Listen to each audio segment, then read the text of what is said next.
दोस्तों, आज के इस टॉपिक में हम बात करने वाले हैं रैखिक अवकल समीकरण। तो देखिए, रैखिक अवकल समीकरण क्या होते हैं यह समझेंगे। यानी कोई भी अवकल समीकरण जो इस टाइप का हो, यानी dy बाई डी एक्स, यानी स्टैंडर्ड फॉर्म की बात कर रहे हैं हम, dy by D x plus का P x into by equal to Q x. अगर इस टाइप का कोई भी डिफरेंशियल इक्वेशन हो तो वह प्रथम कोटि का रैखिक अवकल समीकरण कहलाता है। एक कोटि है, आपको घात और कोटि हम बता चुके हैं। कोटि यानी एक बार अवकलन किया गया है। तो इसकी डेफिनेशन इस तरह से रहेगी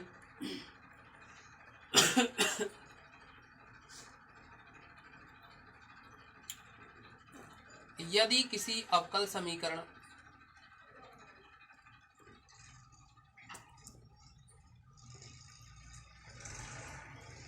में स्वतंत्र चर x,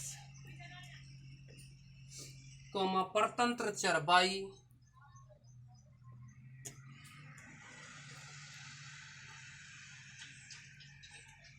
तथा उसके अवकल गुणक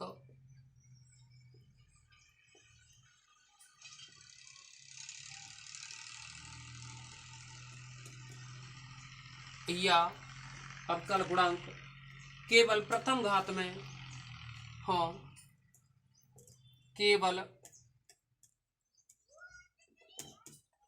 प्रथम घात में हो,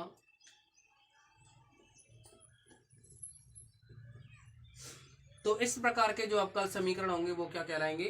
रैखिक अवकल समीकरण। प्रथम घात में हो तो इस प्रकार के अवकल समीकरण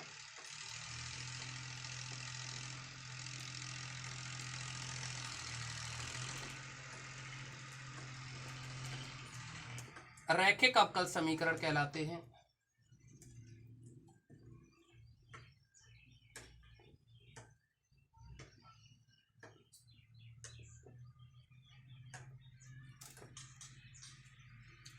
अब देखिए, प्रथम कोटि के रैखिक अवकल समीकरण का जो मानक रूप होगा, प्रथम कोटि के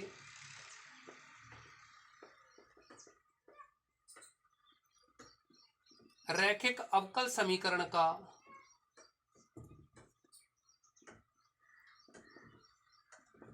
मानक रूप dy by D x plus P x into Y equal to Q X ये रहेगा, जहां पी एक्स तथा क्यू एक्स, पी एक्स व क्यू एक्स चर एक्स के फलन हैं। देखिए, इस प्रथम कोटि के अवकल समीकरण को हल करने के लिए हम क्या करते हैं, दोनों ही साइड में, दोनों पक्षों में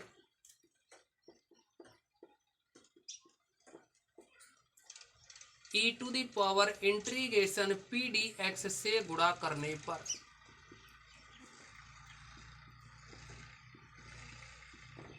देखिए, राजस्थान 2015 में यह आर्टिकल 5 नंबर में पूछा गया था, जबकि यह एक छोटा सा आर्टिकल है। तो बच्चे क्या है, कंफ्यूजन में हो गए थे, सभी ज़्यादातर छोड़ के ही आए थे। 99% स्टूडेंटों ने ये क्वेश्चन जो है छोड़ दिया था। तो आप लोग इस तरह की गलती ना करें, इसीलिए हम इसका मेथड बता दे रहे हैं आप लोगों को। दोनों पक्षों में e to the power integration P D x से जब मल्टीप्लाई करोगे तो ये बनेगा e to the power P D x d Y over D x plus P e to the power integration P D x equal में Q E to the power integration P D x. देखिए, यहाँ जो p है और यहाँ जो p है same है, यानी ये जो p है वह इस p के इक्वल ही है, तभी हमने e to the power integration P D x से गुणा किया है। अब देखिए, आप लोग देखेंगे इसमें कि हम इसको कुछ इस तरह से लिख सकते हैं, this implies d over D x और e to the power integration P D x into Y equal to Q E to the power integration P D x. तो देखिए दोस्तों, आप लोग देखेंगे यहाँ e to the power integration जो P D x into y है, यानी क्या इस टर्म का डिफरेंशिएशन करें तो ये बनेगा या नहीं, चेक करके देख लो। यहाँ थोड़ा सा क्या है, इसको ऐसा लगेगा आपको उल्टा सा कर रहे हैं इसको सॉल्व। तो देखिए आप लोग इसका, यानी हम इसको इस फॉर्म में लिख सकते हैं कि नहीं, ये चेक कर लो। देखिए कैसे आप इसका डिफरेंशिएशन करें u इंटू बी से, तो फर्स्ट वाले को तो ऐसे ही लिखा, सेकंड वाले का डिफरेंशिएशन किया, differentiation with respect to x, तो यानी बाई का डिफरेंशिएशन करेंगे तो D Y upon D X होगा। देखिए फर्स्ट वाला तो दोबारा सुने, फर्स्ट वाला तो यूं ही रखा, फिर सेकंड वाले का डिफरेंशिएशन करेंगे यानी बाई का तो D Y over D x plus, अब सेकंड वाले जो बाई है, इस बाई को आप लोग ऐसे ही लिखोगे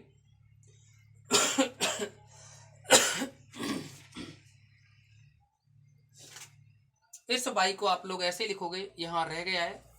तो देखिए इस बाई को आपने ऐसे ही लिखा और इस ई की पावर का डिफरेंशिएशन करो, तो ई की पावर का तो इतना ही होगा, लेकिन पावर का और करोगे तो पावर का डिफरेंशिएशन करोगे तो इंटीग्रेशन हट जाएगा, ओनली पी रह जाएगा, तो ये पी लिख दिया।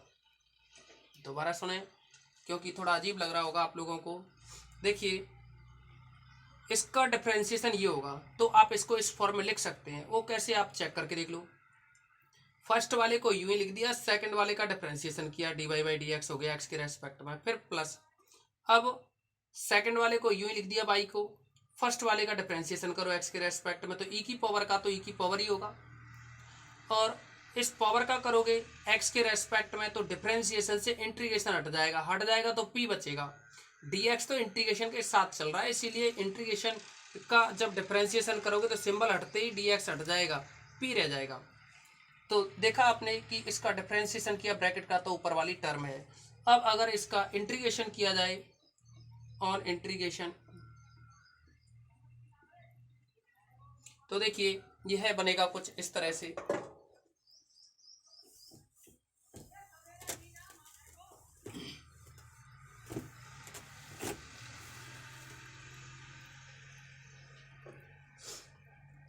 जैसे ही इसका इंटीग्रेशन करोगे तो यहां आएगा integration D over D X Y into E to the power integration P D x equal to Q E to the power, equal में क्या है Q E to the power. देखो आप इसको इंटीग्रेशन सीधे लिख दिया है तो इसी से कर दो, सीधे इंटीग्रेशन करोगे इसका तो ये सिंबल हट जाएगा, ये बचेगा y into E to the power, यानी y into E to the power integration P D x equal to, इधर इंटीग्रेशन करोगे तो सिंबल लगाना होगा, इंटीग्रेशन क्यू इंटू में e to the power integration P D x, और जैसे ही integration लगा रहे हो तो साथ में डी एक्स और चलेगा क्योंकि एक्स के रेस्पेक्ट में कर रहे हो ना आप इंटीग्रेट, और प्लस का कोई भी जो कांस्टेंट है उसको भी लिख दोगे। अब देखिए आप लोग ये बना, अगर हम e to the power integration P D x को इंटीग्रेशन फैक्टर कह दें, क्या कह दें, इंटीग्रेशन फैक्टर, क्यू इंटू में इंटीग्रेशन फैक्टर और इंटू में डी एक्स प्लस का सी, जहां इंटीग्रेशन फैक्टर की जो वैल्यू है, जो इंटीग्रेशन फैक्टर इसकी जो वैल्यू है वो है, इस इंटीग्रेशन फैक्टर की value e to the power integration P D x ली है, इंटीग्रेशन पी डी एक्स। तो देखिए आप लोगों को क्या है, जब क्वेश्चन सॉल्व करोगे तो एक तो ये फॉर्मूला रहेगा और एक ये इंटीग्रेशन फैक्टर। तो देखें इसकी दो फॉर्म बनती हैं, मैंने D Y over D X की फॉर्म में तो आप लोगों को बता दिया, इसी को D X upon D Y की फॉर्म में भी बताना है, D X upon D Y है इसकी भी फॉर्म में बताएं। तो मेथड तो ये रहेगा, लेकिन फॉर्मूले याद करने के लिए मैं सीधे ही बता दे रहा हूँ अब, क्योंकि मेथड आपको बता चुके हैं। यदि रैखिक अवकल समीकरण D Y by D x plus का पी एक्स इंटू में Y equal to Q X हो, तो इंटीग्रेशन फैक्टर आता है ई की power integration P D X, तथा बाई इंटू में इंटीग्रेशन फैक्टर, ये जो बाई होता है वो ऊपर वाली वैल्यू यानी डिपेंडेंट वेरिएबल इक्वल में इंटीग्रेशन, फिर यहाँ आएगा इंटीग्रेशन फैक्टर इनटू में क्यू एक्स मतलब ये वाला क्यू, और साथ में डी एक्स प्लस कॉन्स्टेंट सी, ये रहता है फॉर्मूला। और देखिए दूसरा, यदि रैखिक अवकल समीकरण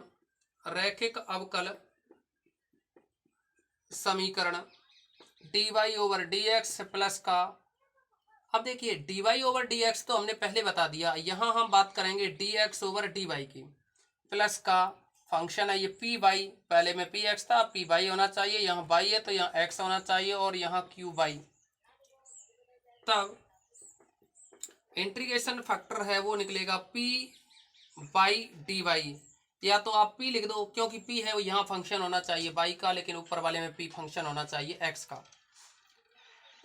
तथा यहाँ जो y था उसकी जगह x होना चाहिए ऊपर वाला, और इंटीग्रेशन फैक्टर और प्लस में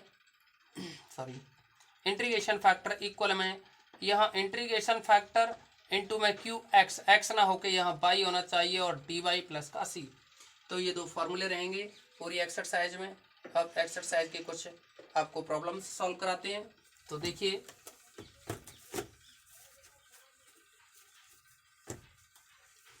क्वेश्चन सेलेक्ट करते हैं इसके कुछ।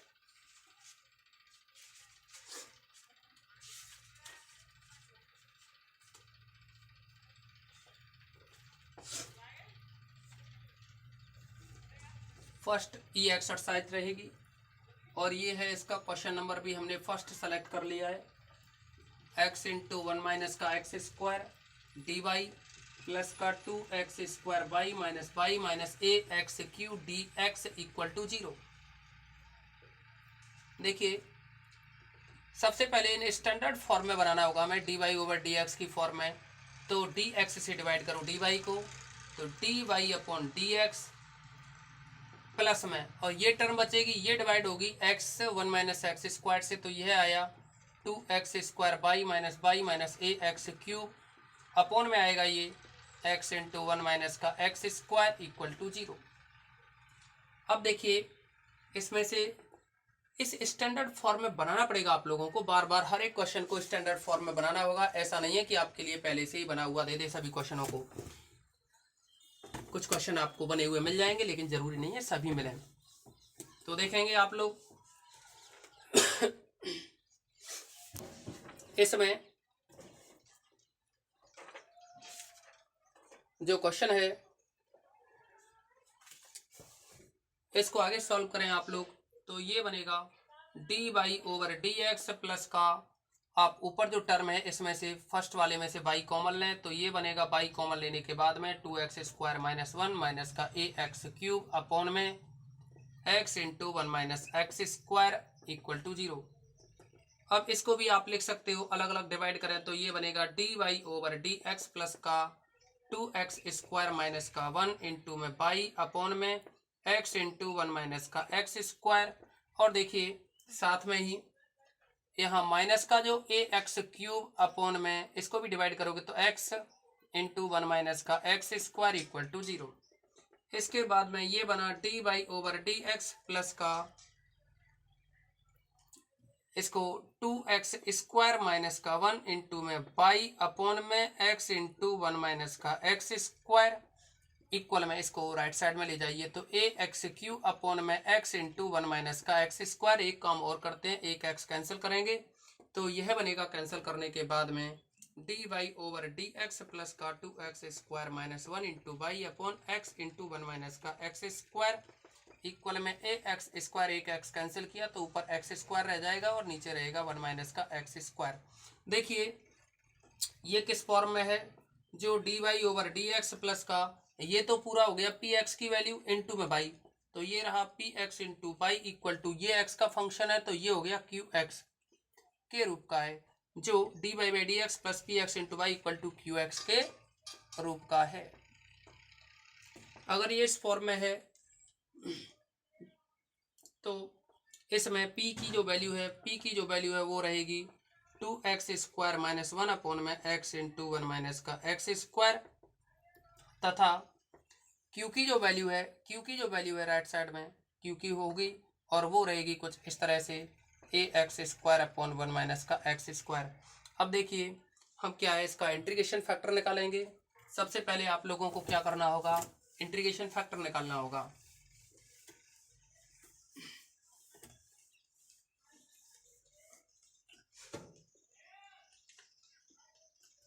Integration factor equal to e to the power integration P D x. तो यह बनेगा e to the power integration P D x, यानी पी की वैल्यू क्या है 2x स्क्वायर माइनस 1 अपॉन में x into 1 minus x square साथ में dx। आप लोग देखेंगे इसमें कि 2x स्क्वायर माइनस 1 अपॉन में नीचे क्या है x का अगर गुणा करें तो x माइनस एक्स स्क्वायर बनेगा, x माइनस का एक्स क्यूब बनेगा।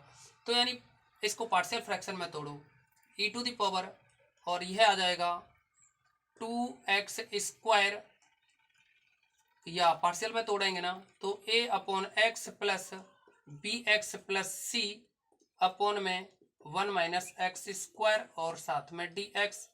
अब इस पार्शियल फ्रैक्शन को आप सॉल्व कर लो, साइड में सॉल्व कर दे रहे हैं, यानी 2x square minus 1 upon X into 1 minus x square, ये आपने पार्शियल फ्रैक्शन में तोड़ा तो ये a अपॉन एक्स प्लस का b X plus C upon में 1 माइनस एक्स स्क्वायर रहा।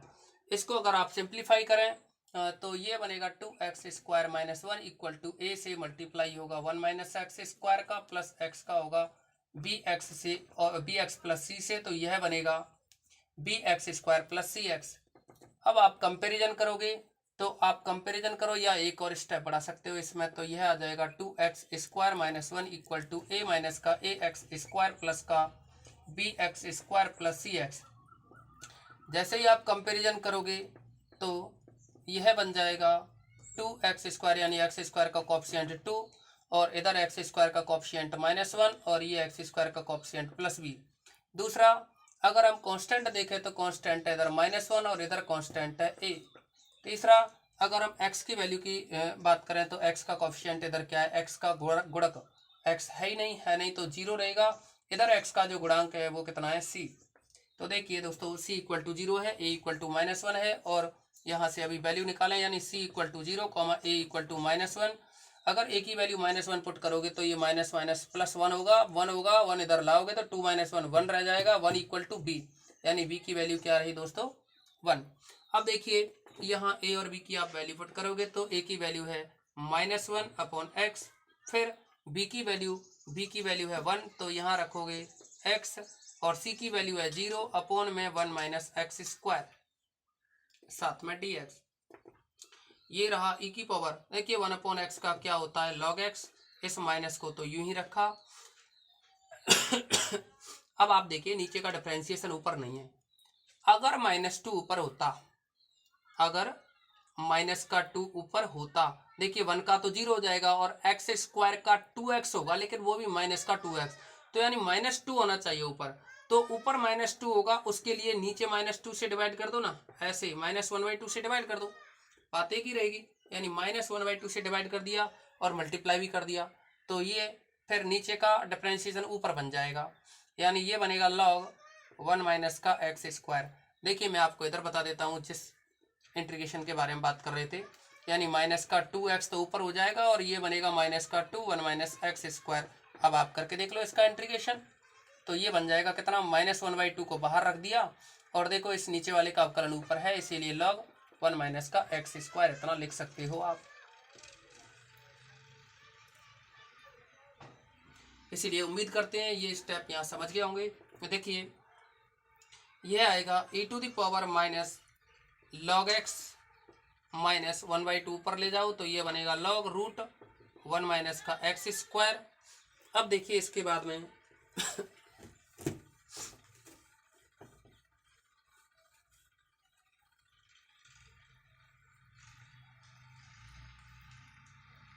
दोस्तों q की वैल्यू हमने मिटा दी है, इसकी हमें ज़रूरत पड़ेगी, अभी q की वैल्यू की ज़रूरत पड़ेगी। चलो पहले इसको सॉल्व करते हैं, q की वैल्यू अभी देख लेंगे क्या थी, मुझे भी याद नहीं रहा, अभी देखते हैं। देखिए मिटा चुके हैं हम यहाँ से, ये रहा e⁻, दोनों में से माइनस को कॉमन लिया जाए, log x। देखिए जैसे ही माइनस कॉमन लोगे तो ये log है पॉजिटिव बनेगा ये लॉग रूट 1 माइनस का एक्स स्क्वायर इक्वल में e to the power minus log x. देखिए log m plus log n करोगे तो log x under root 1 minus का एक्स स्क्वायर ये बन जाएगा। फिर यहाँ इस माइनस की वजह से इस माइनस को आप ऊपर ले जा सकते हो, ये बनेगा e to the power log x root 1 minus का एक्स स्क्वायर इसकी पावर -1। अब ई से लॉग कैंसिल हो जाता है तो ये बनेगा x root 1 minus x square की पावर -1, यानी ये आएगा 1 अपॉन एक्स रूट 1 माइनस का एक्स स्क्वायर। ई की पावर की वैल्यू रहेगी ये वैल्यू किसकी रहेगी, e to the integration factor की वैल्यू रहेगी ये। और जैसा कि मैंने अभी बताया था आप लोगों को कि क्यू की वैल्यू की और ज़रूरत पड़ेगी, जो कि हमसे मिट गई है, लेकिन हम उसको कोशिश करेंगे लिखने की। क्यू की वैल्यू कुछ इस तरह से थी, जो क्यू की वैल्यू है वो आएगी A x Q upon x 1 minus x square. तो एक एक्स कैंसिल हुआ था, ये बचा था ए एक्स स्क्वायर अपॉन में 1 माइनस एक्स स्क्वायर, ये थी क्यू की वैल्यू। तो इस क्यू की वैल्यू की अभी हमें ज़रूरत पड़ेगी। अब देखिए आप लोग, एक ये इंटीग्रेशन फैक्टर है, इसकी भी जरूरत पड़ेगी, इसको भी निकाल लिया है हमने।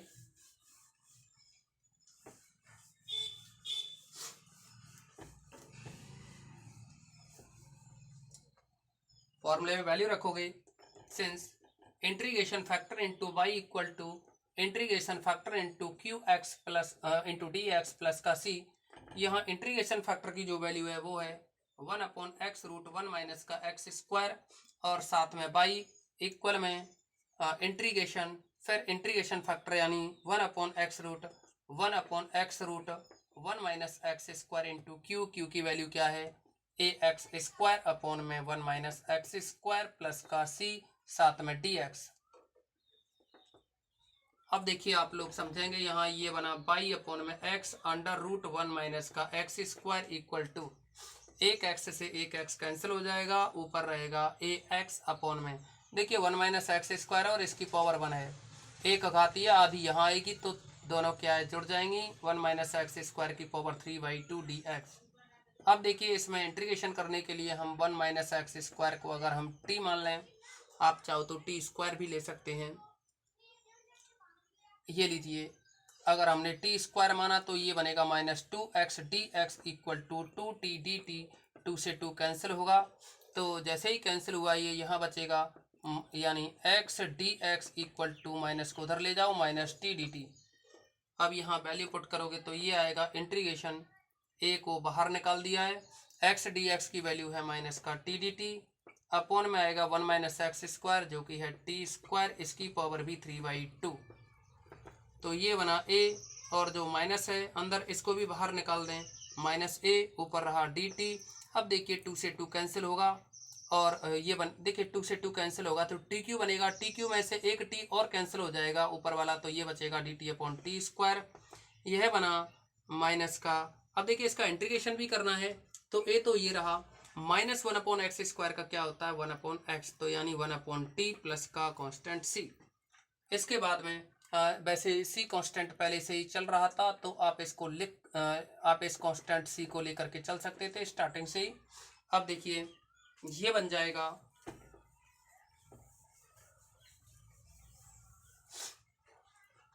यह बनेगा a अपॉन टी, टी की जो वैल्यू है 1 माइनस एक्स स्क्वायर का रूट, देखिए टी स्क्वायर की वैल्यू है 1 माइनस एक्स स्क्वायर, लेकिन हमें टी चाहिए तो रूट और लगेगा, तो a अपॉन टी, टी की वैल्यू है रूट 1 माइनस का एक्स स्क्वायर प्लस का कांस्टेंट c, और ये वैल्यू चल रही है किसके इक्वल, बाई अपॉन में x root 1 minus x square.